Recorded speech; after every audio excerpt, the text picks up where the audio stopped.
Now that we've seen that the payment has happened and the bank recon report, and accordingly these the separate column values and everything that's recorded in the bank recon report, we if we'd like to know how much dues are left, how much fees are due to be paid by a certain student for against any invoice, then you head to the fee dues report page.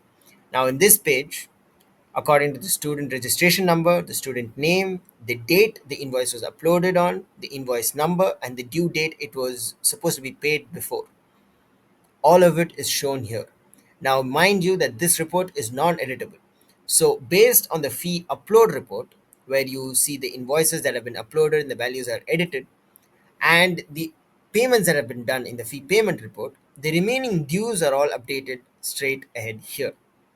So, any amount that wasn't paid by the student, all of it is shown here. So, the support fee for 250 for our sample student ARM01 has yet to be paid.